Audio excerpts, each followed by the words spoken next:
The goal of today's lesson is for you to be able to describe how Napoleon both became hated by the European monarchs, but beloved by the French people he ruled over. As you do this lesson and watch these notes, make sure you're filling in the blanks on the note sheet provided for you and filling in those reflection questions that are at the end of the notes. The first key question we're trying to answer in this lesson is what events led to Napoleon being able to rise to power in revolutionary France in the first place? Right, spoiler alert, Napoleon is kind of a king figure. Today we say you have a Napoleon complex if you're trying to be a king or a bigger person than you really are.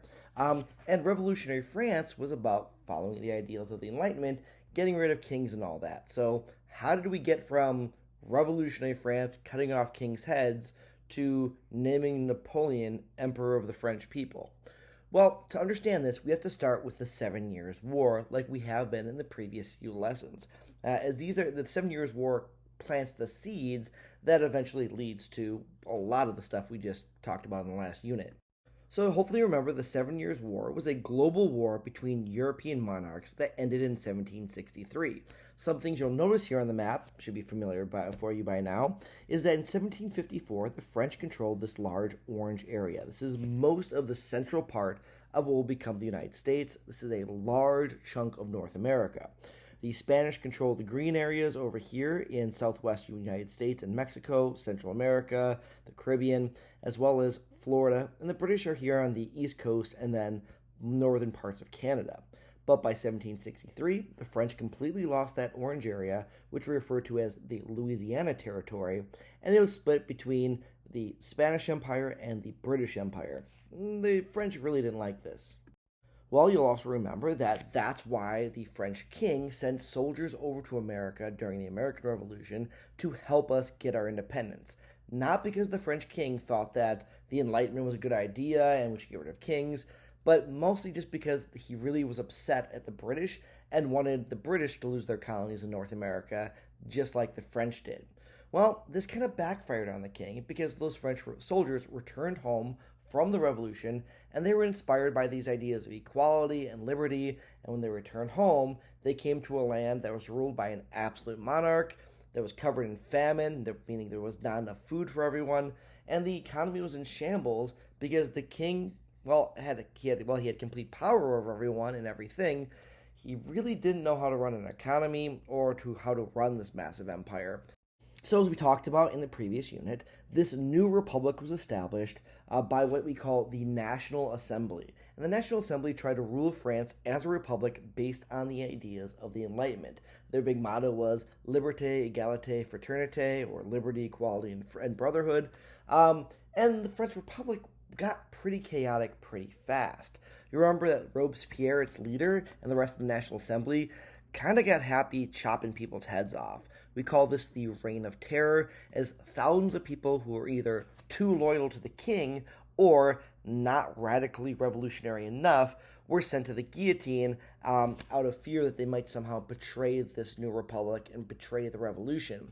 It's at this time that Napoleon made a name for himself by defending the National Assembly from loyalists and the king's army. So Napoleon, who is a soldier in the king's army at the time, hears the National Assembly is going to be attacked, and so he takes his regiment and he runs to where the National Assembly is meeting, he defends them, and he becomes a quick hero of the Republic. We just didn't mention that in the last unit when we were talking about the Revolution, as it would have made things even messier than it already was. You'll also remember that the foreign empires in Europe really weren't happy to hear that the low peasants, the bottom of the hierarchy, right, in the France that was the third estate, was rising up and overthrowing the monarchy. And so the foreign kings of Austria and all these other places in Europe, the Habsburgs, they decided to invade France and threatened to destroy Paris if the king and queen were harmed in any way by the French people. So the Republic is killing a bunch of citizens for not being revolutionary enough. They're badly losing wars with these foreign powers who are attacking and invading France.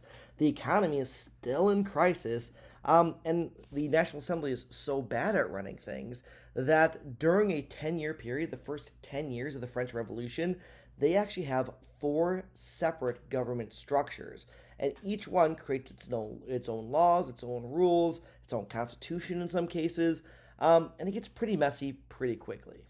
It's during this revolutionary period in the early days with the National Assembly before it was replaced by the French Directory.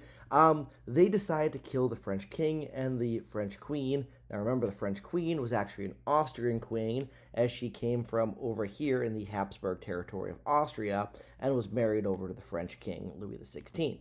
Now, many thought that this would be the end of the French monarchy and that the French people have crossed that Rubicon, that uncrossable line, that once you go past it, you can never go back, and France will forever remain a republic with no monarchy, no king in charge.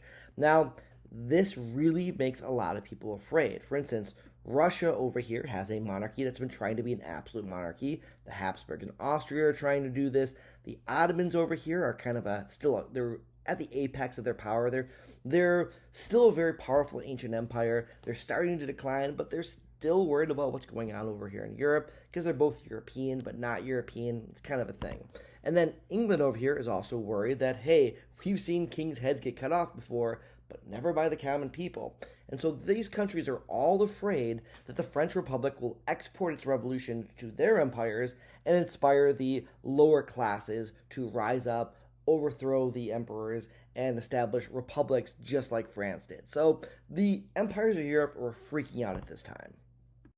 Now, it's in 1796, so this is like a decade-ish into the revolution, not quite. Napoleon has been assigned to be commander of an army out to the east because the revolutionaries in France realized this guy is getting kind of popular. He could be pretty dangerous. He's a very competent military leader, so let's just put him somewhere out east where he can't cause us trouble. Essentially what he does is he's tasked with defeating the Kingdom of Sardinia and the Austrians, who are joining together to basically plan a push into and defeat the French territories. Again, their ultimate goal is to defeat the Republic and restart the monarchy in France to put everything back in their quote-unquote rightful place as God intended it. Well, Napoleon wins some pretty big victories against Sardinia and Austria, which had powerful armies at this time, and so this only grew Napoleon's stature in the French Republic because everything else is still going really badly everywhere else in the wars, and as the French Republican government is kind of falling apart, Napoleon is this one bright shining spot showing, hey, look, us French, we gotta win. Napoleon then creates this bright idea that what he wants to do is he wants to gather an army and he wants to sail south to Egypt right here because there's a lot of trade that goes through this region. If you remember, the Red Sea that then connects to the monsoon marketplace in the Indian Ocean. Now, Napoleon wants to take over Egypt because his plan is that if he can conquer this area, he will control the trade that goes to this area. And Britain's #1 colony at this time, it's a really important colony, is over in the east in India that they got control of during those wars we talked about in the previous unit. You remember, this is 1796. This is about a decade-ish after the British lose control of their North American territories because of the American Revolution. So Napoleon's big idea here is if he can cut the British off of from their Indian colonies, it'll weaken them, force them to the negotiating table, and give the French Republic some breathing room. Now, this plan failed miserably, for reasons that we're not really going to get into here, but essentially, it wasn't very well thought out. The supply lines weren't great. The Ottomans were still kind of strong over there. And so the French army does not conquer Egypt, but some important things happen in this expedition, because Napoleon's big idea was not just to take over and conquer the land, to cut the British off from their Indian colonies, but he also brought together hundreds of scientists of all different specialties, botanists to study the plants, engineers, linguists, and he brings all these people over to Egypt with his army. These are non-combatants, these are scientists. So his goal is that as the army pushes forward and conquers more territory, the scientists will be collecting samples and studying as much about Egypt as possible. Now, everyone knew about Egypt for a very long time, and Europeans have this mythical idea of this ancient kingdom of Egypt. It's in the Christian Bible, it's thought of as, and still is, one of the earliest civilizations with one of the oldest known forms of writing. And all across Egypt, you find hieroglyphics. They're carved into the stone. The problem is, for the last 1,000 years, no one knew how to read them. That knowledge had been lost over 1,000 years ago. And so all this history, all the knowledge of the ancients, which could be magical, it could just be historical, it could be scientific, no one really knows. They just know this ancient civilization existed for a long time. They left all these monuments and writing behind, but no one really knew what it had to say. It is during this time that the scientists and Napoleon soldiers discover what becomes to be known as the Rosetta Stone. This is a special stone because it turns out it has the exact same message carved into it in three separate languages. Now, two of them we could decipher, we already knew how to translate. The third was the key. It was hieroglyphics, and this becomes the key to figuring out how to translate portions of hieroglyphics, and from that, learn the structure of it so that we can translate all hieroglyphics. So, for the first time in 1,000 years, all of these carvings that remained across the Egyptian Empire, or the remnants of the Egyptian Empire, the oldest empire in the world, can now be read again. And it taught us some interesting things. So, for instance, the Christian Bible mentions Egypt quite a bit in the Old Testament. However, a lot of the really impressive things that are in the Christian Bible aren't written down anywhere in the hieroglyphics.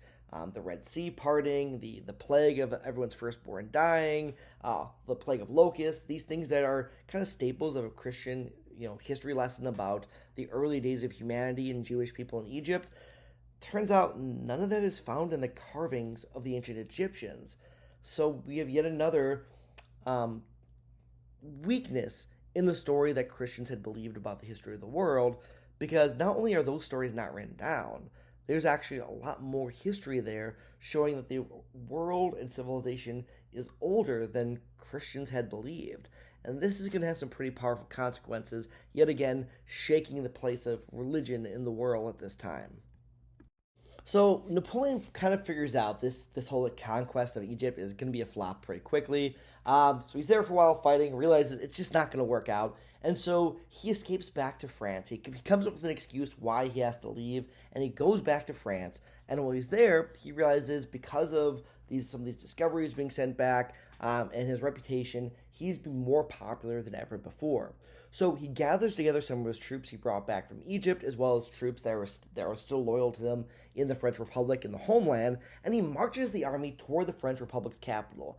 It is there that he surrounds the new government at gunpoint, holds them hostage. Now, his brother is actually a member of this government, an elected representative, and between the two of them, they kind of negotiate a deal where Napoleon will now be named First Consul of the French Republic. Now, that word council, that title, should sound familiar to you, as that is the name that the executives of the government were given back during the time of the Roman Republic. Now, they're trying to make this connection to these ancient cultures, right? The Roman Republic. In reality, what's happening here is Napoleon is being named the dictator of France, and soon he'll name himself Emperor of France.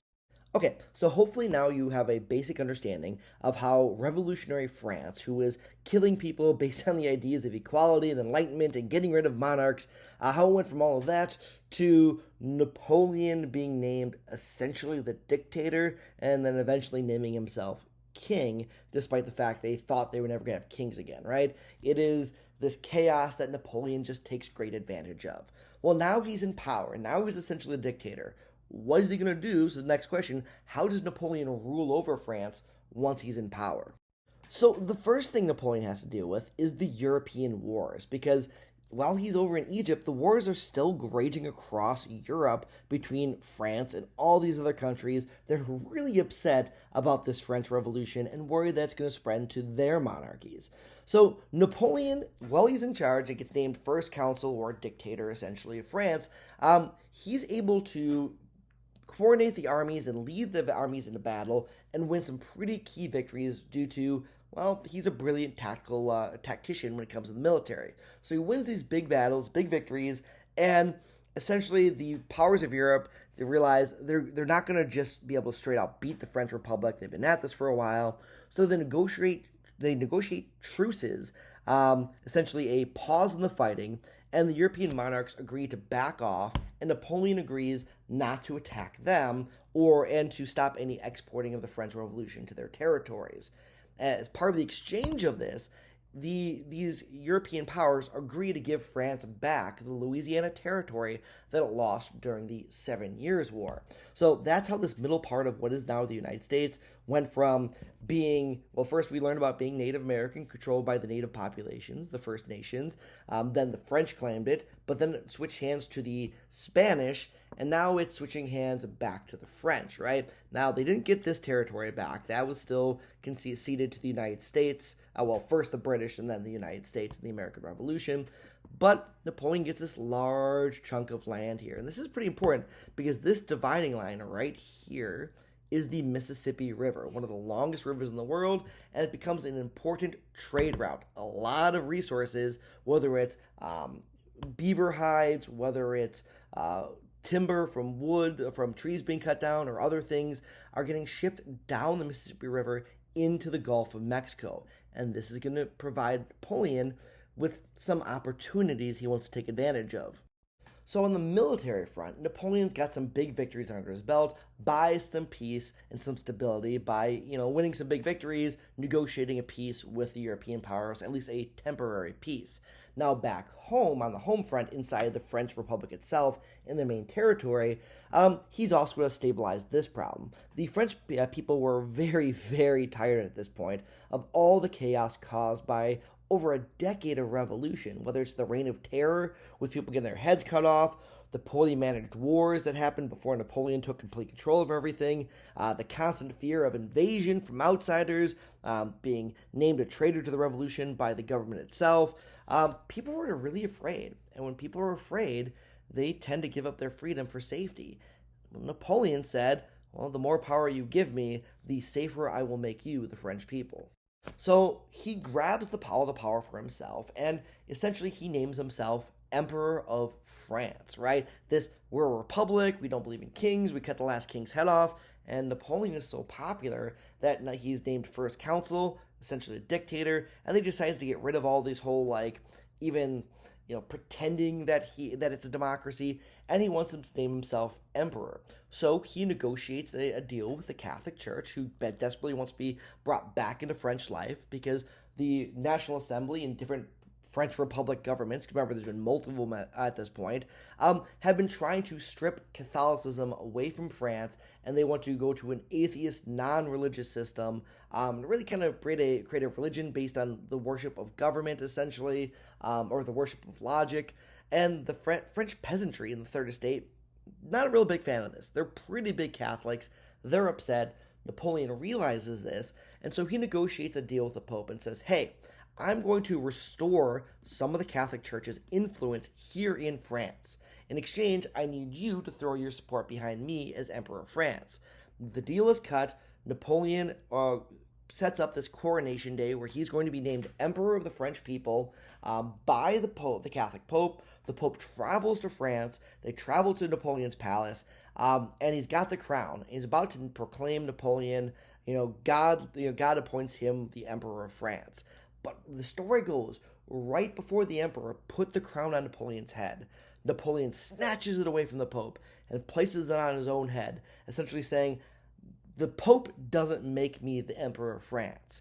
God didn't make me Emperor of France. I made myself Emperor of France. And now he has complete authority over the entire French army and republic. What he does with this power should sound familiar, should sound very similar to what we saw Caesar do when he grabbed all the power in the last days of the Roman Republic, right before he was murdered and it was turned into the Roman Empire by his adopted son, Augustus, right? So with all this power, what did he do? He rewrites a lot of the French laws and calls these new laws and constitution the Napoleonic Code.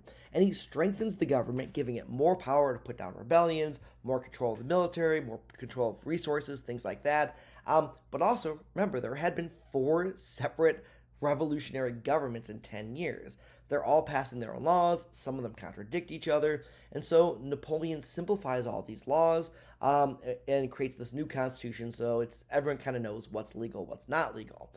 He stabilizes the economy, makes the tax system much fairer for everyone. People love this. He ends the rampant corruption that was going on in the government. He creates free public schools for the people of France. Again, these are the common people are loving these reforms. He seems like, yes, the people going, we may not be free members of a French republic, we might be the subjects of a new French emperor, but the last 10 years kind of sucked, and Napoleon seems to be doing things that helps us, so let's give our freedom up in exchange for this stability and safety he's providing. Now, he also makes one crucial error here. He decides he's going to restore slavery to the colonies, especially in Haiti.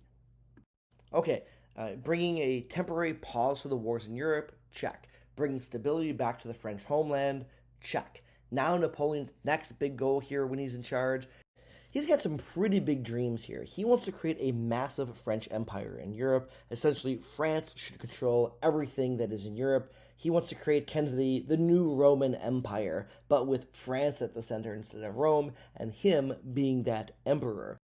But all these wars, because he's got a lot of kings and kingdoms to conquer and empires to conquer, that's going to cost a lot of money. So he needs to find some place to get this cash quick. So what does he do? He decides he's going to turn to that territory in North America that he got as part of that treaty to temporarily pause the wars in Europe. The Louisiana Territory over in what is now the United States. France owned this. He wanted to capitalize on this, and especially that Mississippi River. And he thought, with that Louisiana Territory, if I can combine that by taking over Florida and controlling Haiti, we can make a lot of money controlling these trade routes. After all, if you control the center part of North America and the Mississippi River, which lets out right here in Louisiana into the Gulf of Mexico, then that trade will come out over here. And if you control Florida, well, you control a way to stop ships coming that way, right? Well, you go around it, well, you've got Haiti over here. So this is going to be a big way to be able to control all the trade that not just comes down through central North America, but also the Caribbean and the Gulf of Mexico, which is going to bring a lot of money for the French people. Now, Haiti was a key to this entire plan, not just because of its location in the Caribbean Sea and Gulf of Mexico, but also the sugar sales from slave labor would have been key to kind of fueling the early days of this army, while all the tax revenue from that trade would be kind of heating up. However, as we learned in a previous lesson, Toussaint here and the Haitians weren't very fond of the idea of going back to slavery.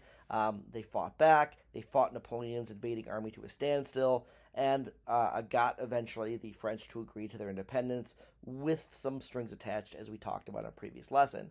But without Haiti, this whole plan kind of falls apart for Napoleon. So, thanks to the Haitian Revolution and their victory, America didn't have to worry about a powerful French empire setting up shop right next to us in our early days. Instead, Napoleon needed some quick cash, so he sells this Louisiana territory to the new United States for $15 million. Now, this is a lot of money, but not a lot for the amount of land that we're getting. Again, Napoleon didn't really care about the New World. This was just about raising money to fight the wars he wants in Europe. That's where he wants his real empire. So he sells it to the new United States, and it's got really two benefits for Napoleon. Number one, he's got that quick influx of cash, $15 million, he can use right away to start building his army and funding his wars across Europe. The second goal is it really upsets his enemies, the British, because, well, the British really are still upset, right? This is pretty soon after we gained independence. They really don't like that. And so now we've just doubled in size, gained a bunch of resources, including control of this very important Mississippi River trade route. And Napoleon believes by selling this to the United States, he's given us the ability to grow to become the rivals of the British.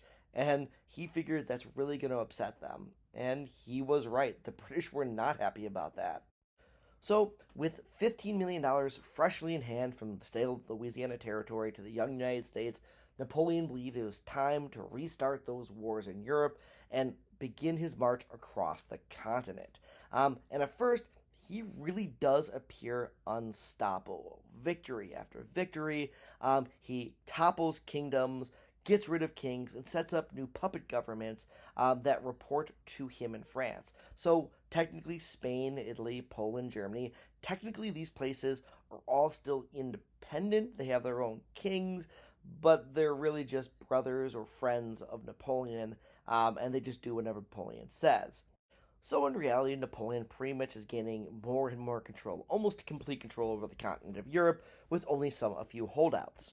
Now, a key part of this is that local Jewish communities, when he enters these areas like Germany or Austria or Hungary or Lithuania, Italy, there's a large Jewish communities there that for centuries have been badly mistreated by the kings that rule over them. Remember, a lot of anti-Semitism. We got the pogroms. We got the bubonic plague, the Crusades, all the stuff that we saw happening, right? And so constantly these arrows show the years in which they're just being kicked out of the different territories, right? They're just being shuffled around and being badly mistreated.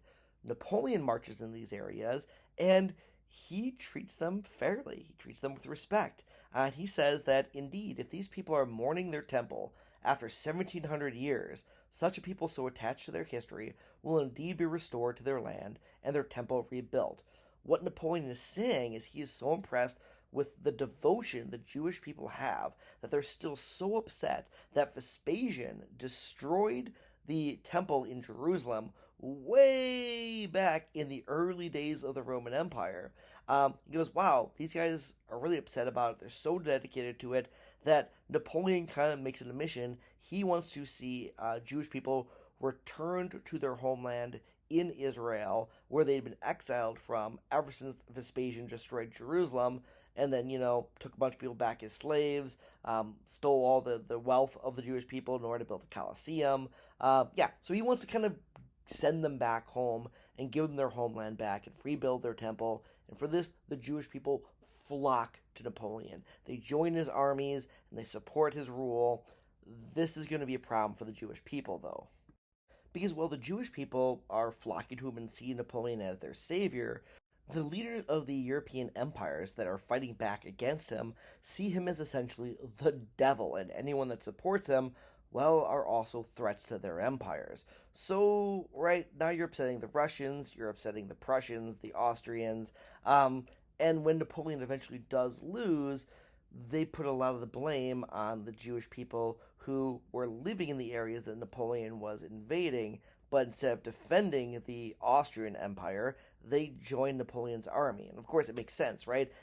You got the Austrians who are treating the Jewish people like absolute trash, and Napoleon who's saying, I'm going to treat you with respect and help you rebuild your homeland that was destroyed by the Romans 2,000 years ago.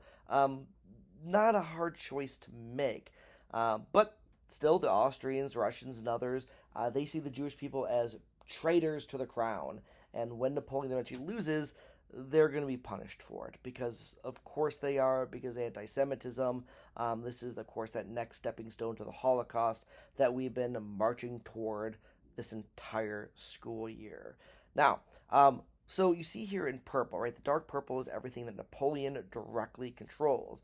The areas that are lighter purple, those aren't directly controlled by Napoleon, but they are puppet governments of Napoleon. They essentially, he puts people in charge of those governments who directly report to him. So really, they're independent in name only. But you've got a group now, kind of the emperors who are last one standing, and they're teaming up to fight back. You've got the English. You've got the Austrians, the Russians, the Swiss. They're all going to team up, and Napoleon's going to make a big mistake over here with Portugal pretty soon, and this is going to spell disaster for Napoleon. Now, at this point, it does look like success for Napoleon is inevitable. His armies appear unstoppable. He's marching across Europe, setting up puppet kingdoms. People in some of these territories, especially the Jewish people, are flocking to his armies instead of fighting him out of their territories. And this leads to what we call the Battle of Trafalgar. So the British, remember, have this massive navy. They are the most powerful navy in the world at this point. And they decide what they're going to do is they're going to position their navy at key points, right here, here, here, and here. The goal is that they're going to starve out France. They're going to create a naval blockade that's going to stop France from getting badly needed resources from elsewhere.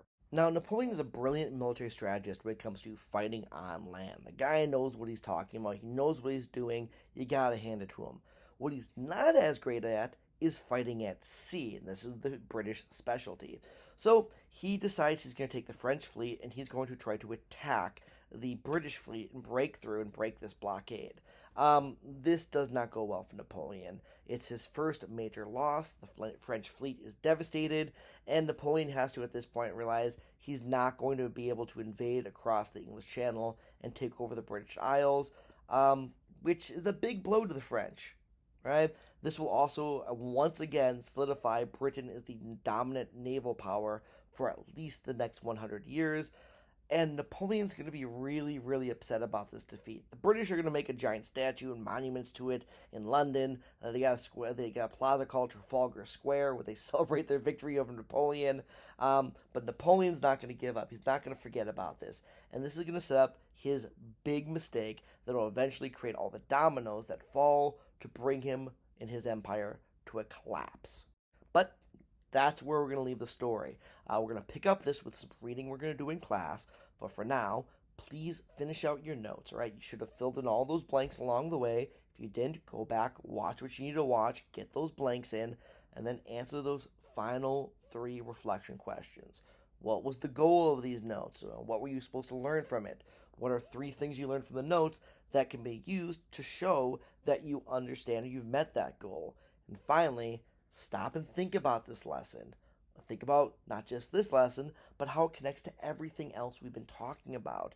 Write down at least one question you still have that I can answer for you, and I will respond on your note sheet. All right, we'll see you in class and we'll get some reading done and learn about the end of Napoleon and how this sets up the world that we know today.